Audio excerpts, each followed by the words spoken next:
Hello दोस्तों, मैं हूं Kafeel Ahmad and welcome to the my channel first class. और आज के इस वीडियो में हम बात करने वाले हैं admission in Jamia Millia Islamia university new Delhi without entrance. जी हाँ, जामिया मिल्लिया इस्लामिया में अगरचे आप डिस्टेंस मोड से कुछ कोर्सेज करते हैं तो वहाँ पे आपको क्या है, एंट्रेंस एग्जामिनेशन देने की जरूरत नहीं पड़ती है, आपका डायरेक्ट एडमिशन हो जाता है। उसी सिलसिले में आज हम डिस्कस करेंगे 20 ऐसे प्रोग्राम ऑफर किए जाते हैं जामिया की तरफ से डिस्टेंस एजुकेशन मोड में, जहाँ पे आपको क्या करना पड़ता है, एंट्रेंस देने की जरूरत नहीं पड़ती है एक्सेप्ट 2 कोर्सेज, जिसमें एक MBA है और दूसरा हमारा B.Ed है। तो जितने भी जो कोर्सेज है उसमें कुछ UG कोर्सेज हैं, कुछ PG हैं, कुछ सर्टिफिकेट है, कुछ डिप्लोमा कोर्सेज है। तो उन सारे कोर्सेज के बारे में डिटेल में एक एक करके हम डिस्कस करेंगे। तो एक बार हम देख लेते हैं क्या क्या चर्चा करने वाले हैं इस वीडियो में हम। तो सबसे पहले हम जो हमारा अबाउट डिस्टेंस एजुकेशन मोड है उसके बारे में थोड़ा सा हम चर्चा करेंगे। फिर उसके बाद जितने भी प्रोग्राम हैं हमारे डिफरेंट UG PG डिप्लोमा, उसके बारे में हम इंफॉर्मेशन जितना भी है related to eligibility criteria, durations क्या है, मोड ऑफ एडमिशन क्या है, फी कितना लगता है, प्रोग्राम फी हो या रजिस्ट्रेशन फी हो, इन सब सारी चीज़ों पे आज हम डिटेल में चर्चा करने वाले हैं। और उसके साथ साथ जो हमारा एग्जाम है, बेसिकली कुछ कोर्सेज क्या है, अंडर ग्रेजुएट कोर्सेज में तो सारे एनुअल कोर्सेज हैं, लेकिन PG में कुछ कोर्सेज सेमेस्टर मोड में है, कुछ कोर्सेज एनुअल मोड में है। जो लर्निंग सपोर्ट सेंटर है उसके बारे में बात करेंगे। और सबसे ज़्यादा इंपॉर्टेंट जो इनसाइड इन्फॉर्मेशन है, एक के रिजल्ट कैसा आता है डिस्टेंस मोड का, असाइनमेंट का क्या है, क्लासेस वगैरह का क्या है, इन सारी चीज़ों के बारे में आज बहुत डिटेल में हम डिस्कस करने वाले हैं। तो इस वीडियो को अंत तक जरूर देखें, बहुत सारी इन्फॉर्मेशन आज आपको हम डिस्टेंस एजुकेशन के बारे में देने वाले हैं जामिया के। तो चलिए शुरू करते हैं, लेट्स गेट स्टार्टेड। तो सबसे पहले यहाँ पे हम स्टार्ट करना चाहेंगे एक इंट्रोडक्शन से, centre for distance and online education. तो ऑनलाइन का क्या मतलब है यहाँ पे,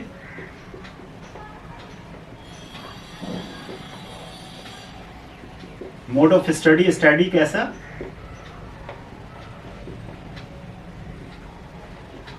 डिस्टेंस एजुकेशन, करेस्पॉन्डेंस, वर्चुअल, सब एक ही मतलब है।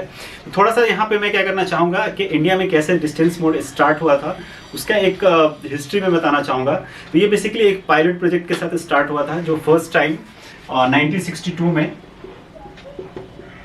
दिल्ली यूनिवर्सिटी ऑफ करेस्पॉन्डेंस, और जो पहला यूनिवर्सिटी था 1982 में स्टेट यूनिवर्सिटी, 1982 एक state university doctor Bhimrao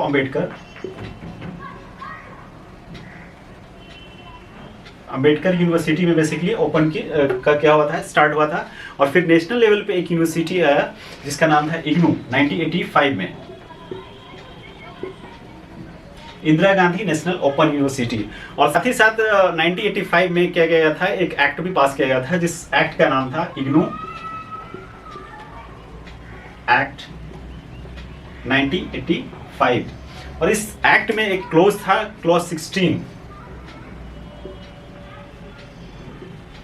close 16 में क्या है कि इग्नू को एक अथॉरिटी दिया गया था कि आप क्या कर सकते हो, इंडिया पैन बेसिस पे डिस्टेंस मोड एजुकेशन को क्या कर सकते हो, प्रमोट कर सकते हो, रेगुलेट कर सकते हो।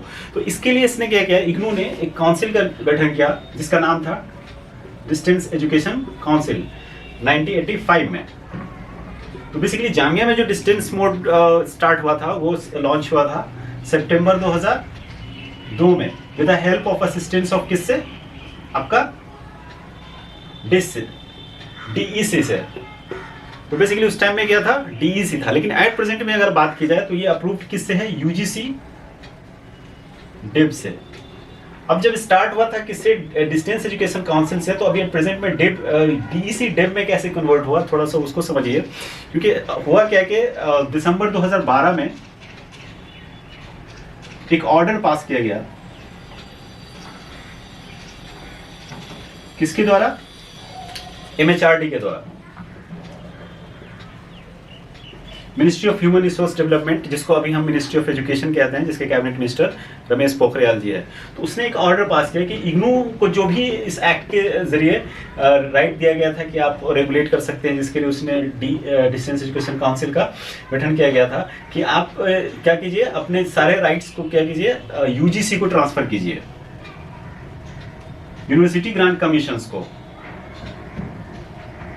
तो अब क्या था कि जब सारे जो मैन पावर थे एसेट्स से जब UGC को जब ट्रांसफर हो गया तो इस DEC का कोई मतलब ही नहीं रह गया, क्योंकि इसको इसीलिए बनाया गया था ताकि ये रेगुलेट कर सके किसको, डिस्टेंस मोड को। और जब सारा चीज अब UGC के अंडर में आ गया तो इसने अब क्या किया, 2012 में DIB का क्या गठन किया। और तब उसके बाद से क्या किया, जामिया को अप्रूव किया गया, किससे, यूजीसी वेब से अप्रूवल मिला। तो ऐसे 1985 से लेके क्या था 2012 तक डीईसी डिस्टेंस एजुकेशन काउंसिल है, जो कि क्या करता था, रेगुलेट करता था इंडिया में डिस्टेंस मोड को। लेकिन 2012 के बाद क्या हुआ कि डिस्टेंस एजुकेशन ब्यूरो जो है अब डिस्टेंस मोड को क्या करती है, प्रमोट और रेगुलेट करती है। तो ऐसा कुछ हिस्ट्री रहा है डिस्टेंस मोड एजुकेशन का इंडिया में और जामिया का। तो कहने का मतलब ये है कि अगर ऑथेंटिसिटी की अगर बात की जाए,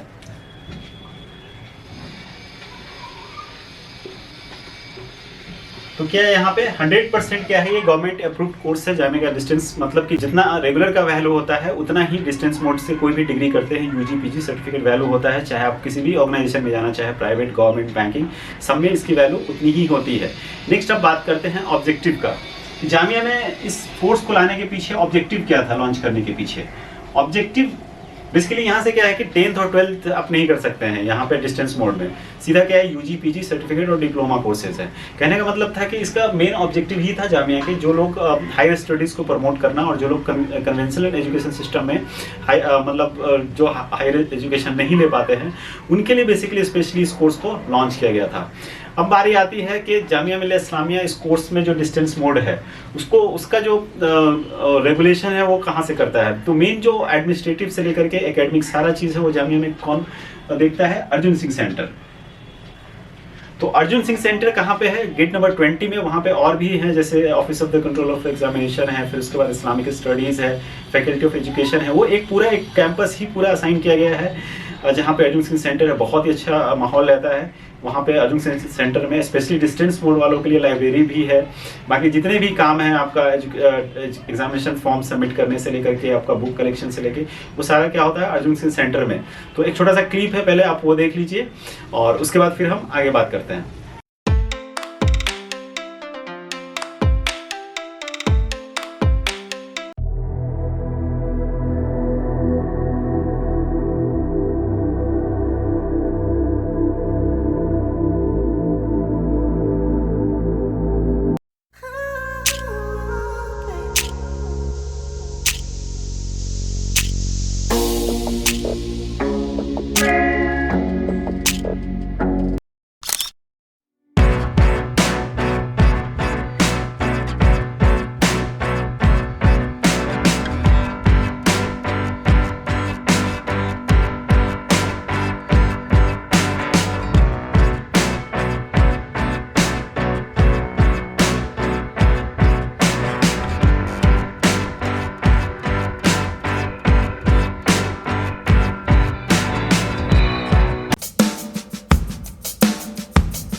अब बात कर लेते हैं हम अंडर ग्रेजुएट प्रोग्राम के बारे में। लेकिन उससे पहले मैं एक बात ये बताना चाहूँगा कि जो डिस्टेंस मोड में यूजी और पीजी प्रोग्राम है, तो अंडर ग्रेजुएट कोर्स में क्या है कि अभी तक सेमेस्टर मोड में नहीं आया डिस्टेंस मोड में।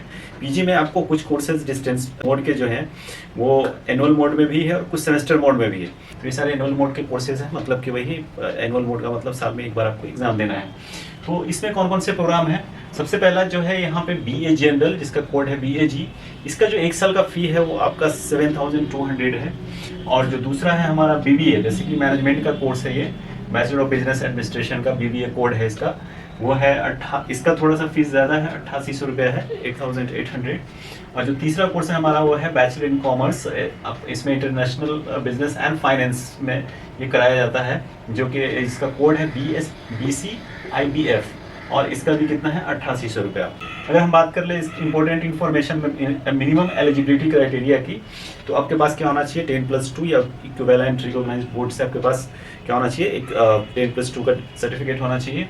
और उसके साथ साथ जो ड्यूरेशन होता है, चूँकि ये यूजी कोर्सेज है तो ऑब्वियसली 3 इयर्स का होगा, बट यहाँ पे फ्लेक्सिबिलिटी मिल जाता है आपको 3 साल का, और 3 से 6 साल में आप इसको कंप्लीट कर सकते हैं।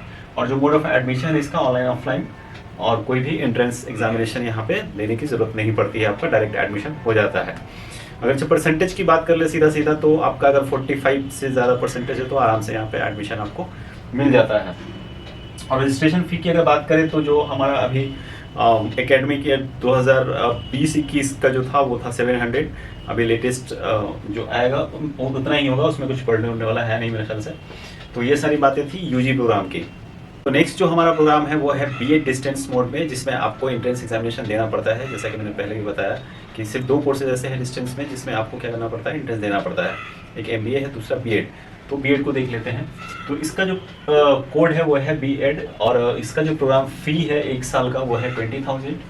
अगर इम्पोर्टेंट इन्फॉर्मेशन की अगर बात करें यहाँ पे, तो टोटल नंबर ऑफ सीट्स यहाँ पे जो है 500 है। क्योंकि यहाँ पे लिमिटेड सीट है तो थोड़ा सा कंपटीशन है। और साथ में जो एलिजिबिलिटी क्राइटेरिया है बीएड के लिए वो थोड़ा सा डिफरेंट है और कोर्स के कंपैरिजन में। बिकॉज एक ये ऐसा कोर्स है जो टीचर के लिए आपको एलिजिबल करता है, तो आपको उससे रिलेटेड कुछ एक्सपीरियंस की भी ज़रूरत पड़ती है यहाँ पे। जो पहला क्राइटेरिया है वो है कि एटलीस्ट आपके पास 50% मार्क्स होना चाहिए बैचलर या मास्टर्स में, और 5% रिजर्व कैटेगरी में जो लोग आते हैं, जैसे एससी है, एसटी है, पीडब्ल्यूडी है, उनको 5% का रिजर्वेशन मिलता है। मतलब कि 45% भी अगरचे उनका हो तो उनका यहाँ पे एक क्राइटेरिया फुलफिल हो जाता है। जो दूसरा वो ये है कि trained in service teacher in elementary education में आपको क्या चाहिए, एक्सपीरियंस चाहिए। और तीसरा complete NCTE recognised teacher education programme face to face mode में भी आपको एक्सपीरियंस होना चाहिए। वैसे इसकी ड्यूरेशन की बात की जाए तो 2 ईयर का कोर्स होता है, और ये एनुअल मोड का कोर्स है, मतलब कि साल में एक बार आपका इसका एग्ज़ाम होना है। तो बस ये सारी चीज़ें थी बीएड के बारे में। ये जो है हमारा वो है पोस्ट ग्रेजुएट जो प्रोग्राम है। इसमें ये जितने भी प्रोग्राम यहाँ पे 4 है दिख रहे हैं आपको कोर्सेज, ये बेसिकली क्या है, सेमेस्टर मोड में कराया जाता है पोस्ट ग्रेजुएट में। तो मतलब पहला जो है उसमें वो है पॉलिटिकल साइंस, एमए इन पॉलिटिकल साइंस, जिसका कोड है MAPS। तो इसका जो प्रोग्राम फ़ी है 1 ईयर का 10,000 और 2 साल का 20,000। MA एजुकेशन जो है वो है कोड MAE। तो 1 साल का जो इसका फ़ी है वो है 12,000 रुपये, 12,000। और तीसरा जो कोर्स है वो है हमारा MA हिंदी, वो है MHD इसका कोड है, और 10,000 इसका प्रोग्राम फ़ी है। और जो नेक्स्ट है वो है MA पब्लिक एडमिनिस्ट्रेशन MAPA, 10,000 इसका भी फ़ी है। अगर इंपॉर्टेंट इन्फॉर्मेशन की बात कर ले, जिसमें एलिजिबिलिटी मिनिमम कितना होना चाहिए आपके पास, बैचलर्स डिग्री आपके पास होनी चाहिए 10+2+3, बेसिकली किसी भी रिकॉग्नाइज्ड यूनिवर्सिटी से ऑब्वियसली आपका होना ही चाहिए। और साथ साथ में जो ड्यूरेशन है इसका, बेसिकली अगर 2 साल का है तो 4 साल का 4 सेमेस्टर बनता है इसका। तो फ्लेक्सिबिलिटी है, आपको 4 से 10 सेमेस्टर में आप इसको कंप्लीट कर सकते हैं। और mode of admission online offline, और इसमें कोई भी एंट्रेंस एग्जामिनेशन इस सारे कोर्सेज में आपको देने की ज़रूरत नहीं होती है, डायरेक्ट एडमिशन है। और जो रजिस्ट्रेशन फ़ी है वो 700 है। तो ये सारे जो पीजी के कोर्सेज हैं बेसिकली सेमेस्टर मोड में कराए जाते हैं। अब हम देख लेते हैं जो एनुअल मोड वाले पोस्ट पीजी के कोर्सेज हैं वो कौन कौन से हैं, उस पर हम एक बार डिस्कस कर लेते हैं। तो यहाँ टोटल 5 कोर्सेज हैं जो हमारे एनुअल मोड में होते हैं पीजी के, जिसमें से एक लैंग्वेज आप इंग्लिश में कर सकते हैं, एक कॉमर्स सब्जेक्ट का है, और बाकी 3 ऑनर्स पेपर के हैं। तो उसमें क्या है, जो सबसे पहला है वो है MA इंग्लिश, जिसका कोड है MEG। तो इसका जो प्रोग्राम फ़ी है 1 ईयर का 10,000 है। दूसरा MA ह्यूमन रिसोर्स मैनेजमेंट में आप कर सकते हैं, MHRM इसका कोड है, और इसका जो फ़ी है थोड़ा ज़्यादा है, 16,000 है। और तीसरा जो है वो है हमारा MA हिस्ट्री में, MH कोड है इसका, और 10,000 1 साल का फ़ी है इसका। और चौथा जो है हमारा MA सोशियोलॉजी, MAS इसका कोड है, और 10,000 फ़ी है। पांचवा जो है वो है हमारा MCOM, जो कि जिसका कोड है MCOM, तो इसका फ़ी 12,000 है। अगरचे इसके इंपॉर्टेंट इन्फॉर्मेशन में मिनिमम एलिजिबिलिटी क्राइटेरिया की अगर बात करें तो ऑब्वियसली आपके पास बैचलर्स डिग्री होनी चाहिए 10+2+3 फ्रॉम रिकॉग्नाइज्ड यूनिवर्सिटी। अब यहाँ पे एक चीज़ मैं ये बता दूँ कि अगरचे आप ये हिस्ट्री में MAHRM है या MA हिस्ट्री है, MA सोशियोलॉजी है, तो ऑफकोर्स आपका ग्रेजुएशन में क्या है, इसी कंसर्न सब्जेक्ट में, मतलब आर्ट्स से रिलेटेड ही होने चाहिए। अगर से आपको MCOM करना है तो ऑब्वियसली आपके पास BCOM की डिग्री होनी चाहिए। और उसके बाद अगर इंग्लिश में करना चाह रहे हैं तो ऑब्वियसली बात है रिलेटेड सब्जेक्ट्स में आपके क्या होने चाहिए, ग्रेजुएशन में आपके डिग्री सर्टिफिकेट होनी चाहिए आपके पास। और जो ड्यूरेशन की अगर बात करें तो यहाँ पे है कि 2 साल का कोर्स होता है ऑब्वियसली पीजी, जिसमें आपको 2 से 5 साल में फ्लेक्सिबिलिटी है कि आप इस कोर्स को कंप्लीट कर सकते हैं। साल में एक बार एग्ज़ाम होना है इनका, अगर एनुअल मोड में है तो। और जो मोड ऑफ एडमिशन है वो ऑनलाइन ऑफलाइन विदाउट, और कोई भी एंट्रेंस देने की ज़रूरत नहीं पड़ती है इन सारे कोर्सेज में। और जो आपका रजिस्ट्रेशन फ़ी है वो 700 है। तो ये सारा कहानी था पीजी का। मोड में ही यहाँ पे 2 सर्टिफिकेट कोर्सेज भी कराए जाते हैं, जिसमें से एक है सर्टिफिकेट इन इंफॉर्मेशन टेक्नोलॉजी, इसका कोड है CIT। प्रोग्राम फ़ी 1 साल का 6,000 है। और दूसरा जो है हमारा certificate in networking and hardware technology CCHNT 8000। तो ये इसके लिए बेसिकली सेकेंडरी स्कूल का आपके पास सर्टिफिकेट चाहिए 10th क्लास का। जो ड्यूरेशन है इसको कंप्लीट करने के लिए वो है आपका 1 से 3 साल। एनुअल मोड में 1 साल का कोर्स होता है ये बेसिकली, और साल में एक बार इसका एग्जाम दीजिए, पास होगी और सर्टिफिकेट लेके निकल जाइए। तो ये है सर्टिफिकेट कोर्सेज के बारे में। हमारा वो है पोस्ट डिप्लोमा। बेसिकली डिप्लोमा में क्या है, 2 पोस्ट ग्रेजुएट डिप्लोमा है और एक सिंपली डिप्लोमा है। तो जो पहला है वो post graduate diploma in guidance and counselling, इसका कोड है PGDGC, और जो प्रोग्राम फ़ी है वो 15,500। और जो दूसरा है हमारा post graduate diploma in geo informatics में PGDGI, इसका 20,000 फ़ी है। तो ऑब्वियसली ये तीनों पोस्ट ग्रेजुएट प्रोग्राम है, तो इसके लिए एलिजिबिलिटी कितना चाहिए, बैचलर्स डिग्री चाहिए किसी भी रिकॉग्नाइज्ड यूनिवर्सिटी से। और जो ड्यूरेशन है वो इन सारे का, चाहे वो PG हो या सिंपल डिप्लोमा हो, 1 से 3 साल का एनुअल मोड का कोर्स होता है। मोड ऑफ एडमिशन वही ऑनलाइन ऑफलाइन, कोई एंट्रेंस देने की जरूरत नहीं है। और एक जो डिप्लोमा कोर्स है वो diploma in early child care and education DECCE, जिसका 6,000 फ़ी है। तो ऑब्वियसली बात है इसमें 10+2 का आपके पास डिग्री होना चाहिए। तो ये सारी चीज़ें थी डिप्लोमा की। जनरल इन्फॉर्मेशन की अगर हम बात करें तो जामिया मिल्लिया इस्लामिया का 2 साइट है। बेसिकली एक रेगुलर वाले का है जिसका वेबसाइट है वो है www.jmi.ac, और एक डिस्टेंस वाले का अलग एक वेबसाइट है जिसमें www.jmi CDUL टाइप करेंगे तो आपको बेसिकली वो आ जाएगा सामने। तो उसका जो एग्जैक्ट है वो ये होता है www.jmiac.in/CDOE/नोटिफिकेशन करेंगे तो वो चीज़ आ जाएगा आपके सामने। तो एडमिशन का कुछ ऐसा होता है कि जब आप जामिया के डिस्टेंस वाले वेबसाइट पे जाएंगे तो क्या होगा कि जो हमारा सर्टिफिकेट ऑफ डिप्लोमा कोर्सेज है, ठीक है, तो उसका क्या है कि आपको ऑनलाइन ही लिंक मिलेगा, वहीं से आपको ओपन करके फॉर्म अप्लाई करना होगा। लेकिन UG PG के कोर्सेज हैं उसके लिए क्या है, वहाँ से फॉर्म आपको डाउनलोड करके और साथ ही जो प्रोग्राम फ़ी होता है उसका डिमांड ड्राफ्ट बना करके आपको क्या करना पड़ता है, सबमिट करना पड़ता है लर्निंग सपोर्ट सेंटर। अगर आप दिल्ली में नहीं है, दिल्ली में तो अर्जुन सिंह सेंटर में आपको सबमिट करना पड़ता है जो भी डॉक्यूमेंट्स रिक्वायर्ड है उसको अटैच करके। या अगर दिल्ली में नहीं है तो इसके और भी लर्निंग सपोर्ट सेंटर है दिल्ली से बाहर, जैसे कि बिहार में है, पंजाब में है, केरला में है, वेस्ट बंगाल में है, UP में है और फिर राजस्थान में है। तो इन सारी जगहों पे मतलब टोटल 6 जगह पे है इसका लर्निंग सपोर्ट सेंटर। तो आप वहाँ पे कांटेक्ट कर सकते हैं, यानी तो दिल्ली एनसीआर में जो मेन कैंपस है जो अर्जुन सिंह सेंटर, वहाँ पे आप कांटेक्ट कर सकते हैं सब चीज़ों के लिए। एक बार एडमिशन जब आपका हो जाता है उसके बाद क्लासेस का कुछ ऐसा है कि पहले क्या था कि सैटरडे और संडे को 2 दिन वीक में क्लासेस रेगुलर हुआ करती थी, जो कि मेन कैंपस गेट नंबर 7 में अंदर में होता था। बट अभी कैसा है, कोविड की वजह से रेगुलर वाले का ही क्लास नहीं हो रहा है, तो डिस्टेंस वाले का कोई सवाल ही नहीं होता है। लेकिन आपको उसके लिए प्रॉपर वेबसाइट पे पूरी तरीके से हमेशा क्या है कि अपडेट किया जाएगा कि जो भी क्लासेस वगैरह आपका है वो ऑनलाइन प्रोवाइड कराया जाएगा। साथ ही साथ आपको डिस्टेंस मोड में क्या होता है, बुक अवेलेबल कराया जाता है जो कि अर्जुन सिंह सेंटर पे जाके आपको क्या करना पड़ता है, वहाँ से कलेक्ट करना पड़ता है। उसके अलावा जैसे एग्ज़ाम फॉर्म भरना हो या कुछ भी करना हो, आपको अर्जुन सिंह सेंटर पे जाके कांटेक्ट करना पड़ेगा ऑफिस में। वो सारी चीज़ें, आपका सर्टिफिकेट लेना वो सब वहीं पे होता है। और रिज़ल्ट की अगर बात करें तो इसमें ऐसा है कि थोड़ा सा रिज़ल्ट अगर सही से अगर आप इसको लाइटली लेते हैं, हल्के में लेते हैं कि अरे यार मतलब कि नहीं भी पढ़ेंगे तो भी पास हो जाएंगे, तो ऐसा नहीं है। रिज़ल्ट काफ़ी ज़्यादा इसका मतलब रिज़ल्ट जो है स्ट्रिक्ट होता है। कहने का मतलब ये है कि फाइनल रिज़ल्ट जो है आधे लोगों को हर एग्ज़ाम में ये फेल कर देते हैं, 50% लोगों को फेल कर देते हैं। तो अगर सही से पढ़ेंगे तो ऑब्वियसली बात है रिजल्ट आएगा, नहीं तो फिर क्या होगा, फिर से वापस से एग्जामिनेशन फीस वगैरह ये सारा देना होगा। असाइनमेंट बनाना पड़ता है। असाइनमेंट में क्या है, आपको बेसिकली वो वही कॉपी प्रोवाइड करते हैं और फिर आपको 5 क्वेश्चन में से 3 क्वेश्चन को आंसर करके सबमिट करना होता है। उसका एक सेपरेट मतलब मार्क्स का ऐसा बाइफर्केशन होता है कि 70 मार्क्स का आपका जो मेन रिटन एग्जाम होगा, 30 मार्क्स का आपका असाइनमेंट वगैरह कुछ ऐसा होता है। तो ये सारी चीज़ें एग्जामिनेशन के और रिजल्ट से रिलेटेड थी और भी कुछ बच गया, बस इतना ही था। बाकी अगर और भी कोई इन्फॉर्मेशन आपको चाहिए तो आप हमें कमेंट सेक्शन में ज़रूर बताइएगा। और जामिया से रिलेटेड ही और भी वीडियोस है, जैसे MBA से रिलेटेड ऑलरेडी वीडियो बना हुआ है। उसके अलावा उर्दू ऑनर्स का एंट्रेंस का पूरा जो स्ट्रेटेजी है कैसे क्लियर करना है, पूरा डिटेल में एक वीडियो बना हुआ है, तो आप उसको देख सकते हैं। इस वीडियो के अंत में वो आपको दिख जाएगा वहाँ पे क्लिक करके। तो बस आज के इस वीडियो में इतना ही। आई होप ये बहुत ही आपको बहुत सारी इन्फॉर्मेशन आपको मिली होगी डिस्टेंस मोड के बारे में। तो अगर आपको ये वीडियो पसंद आए तो इसे लाइक करें, अपने दोस्तों के साथ शेयर करें, और चैनल को अभी तक सब्सक्राइब नहीं किया तो ऑब्वियसली बात है सब्सक्राइब कर लीजिए, फ्री है। और क्योंकि बहुत सारी ऐसी वीडियो आने वाली है फ्यूचर में। Thank you so much for watching this video. Next video में